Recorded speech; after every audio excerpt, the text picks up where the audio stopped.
Vamos a seguir con la halajá de negocios o leyes judías para transacciones comerciales. Estamos en el Simán Samech Bet y vamos a cubrir los parágrafos 8, 9 y 10.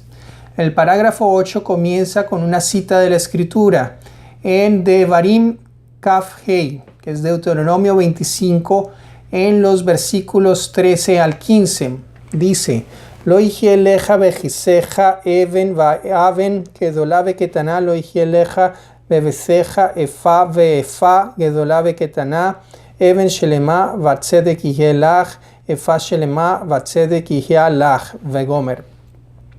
Esto traduce: no tendrás pesa y pesa grande y pequeña en tu bolsa, no tendrás medida y medida grande y pequeña en tu casa, pesa completa y justa tendrás para ti, medida completa y justa tendrás para ti, etc.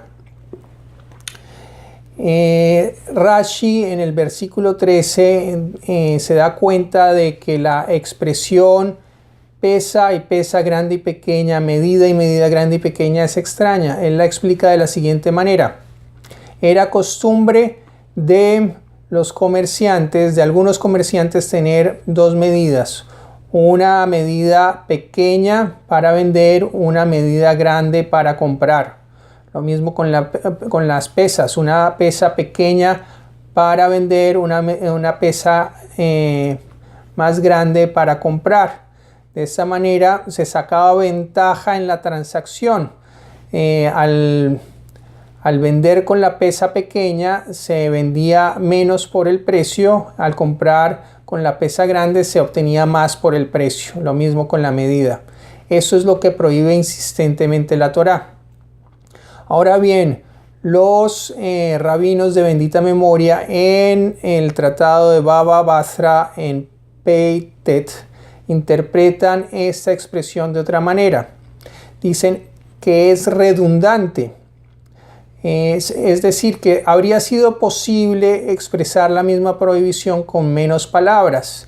Al decir no tendrás pesas y medidas grandes y pequeñas, se expresaría la prohibición con menos palabras y no haría falta decir que en la bolsa o en la casa o en el mercado o en la calle, en cualquier lugar está prohibido. Pero entonces, si habría sido posible escribir la ley con menos palabras, ¿por qué la escritura multiplica las palabras? La razón que dan ellos es la siguiente, y es que la prohibición trae en sí misma el castigo. Cuando dice pesa y pesa, grande y pequeña, no tendrás en tu bolsa. Si la persona tuviera una pesa grande y pequeña en su bolsa, la consecuencia sería que no tendría dinero en la bolsa a la larga. Esa sería la consecuencia de su mala acción. Si con respecto a medida en tu casa, si la persona llegara a tener medida grande y pequeña en su casa, la consecuencia sería que no tendría para cubrir sus necesidades en casa. Ahora bien, si no es posible, si no está permitido hacer trampa, ¿cómo es posible enriquecer? ¿Cómo es posible enriquecerse? ¿Qué hay que hacer para hacer dinero si no se puede hacer trampa con las medidas y con las pesas? Entonces la halajá responde, los rabinos responden que se debe conducir los negocios con integridad, las transacciones conforme a la verdad, y que quien lo hace es recompensado por Dios. Entonces, que se le debe pedir misericordia a aquel que es poseedor de todas las riquezas. ¿Y quién es el poseedor de todas las riquezas? Dios mismo.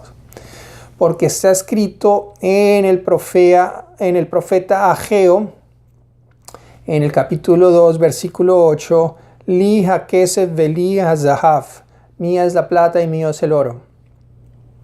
Eso es lo que interpretan los rabinos en el tratado de Nidá Dalet Pei, que así como Dios es el poseedor de todas las cosas, es el creador del mundo, también es el dueño de las riquezas, y Él dispone a quién le quita la riqueza y a quién se la da. Entonces hay que pedir misericordia y así Dios nos va a enriquecer. En el parágrafo 9 dice que es necesario medir y pesar con buen ojo. La expresión literal es con ojo bello. Y para hacer esto hay que poner de exceso en la medida. Porque está escrito, como habíamos visto en Devarim Kaf Hei, en Deuteronomio 25,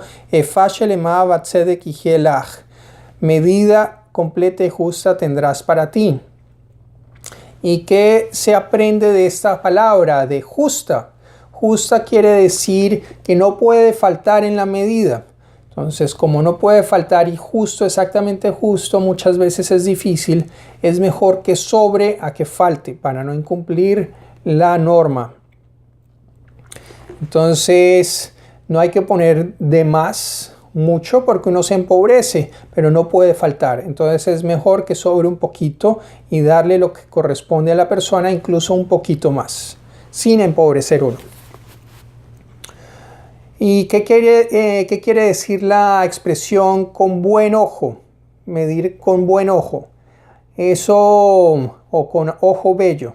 Es que las medidas se deben hacer de manera rutinaria, con naturalidad, con experticia. No se puede colmar la medida y después quitarle un poco o hacerlo una vez de una manera, otra vez de otra. Debe haber belleza en la acción para que quien está comprando no ponga objeciones y sepa que así se realiza, que se está realizando de una manera adecuada, hoy diríamos profesional. El parágrafo 10 dice que es necesario medir de acuerdo a la costumbre de cada país y no se debe variar en la regla. En el lugar donde sea costumbre de dar la medida colmada, no se puede dar la medida rasa. Así sea la voluntad del comprador, de quien adquiere, que le den la medida rasa para pagar un poquito menos por la medida. Esto no es posible. Y en el lugar donde sea costumbre dar la medida rasa, no se puede dar colmada, así sea la voluntad o el deseo del vendedor dar un poco más para cobrar un poquito más y ganar más dinero. Porque la Torá es bastante estricta al respecto, con respecto a la distorsión de las medidas. Y no se debe variar. Digamos que puede haber el caso donde un comprador y un vendedor se pongan de acuerdo en una ciudad donde es costumbre vender con la medida completa, que van a dar las medidas rasas. Esto no es adecuado, entre otras cosas porque un tercero, alguien que observe la transacción, puede llevar una impresión inadecuada. La apariencia es importante por un lado, y una persona que esté observando puede aprender de acuerdo al ejemplo y después realizar transacciones en la misma ciudad de acuerdo a un ejemplo que está equivocado. Entonces esto se debe evitar.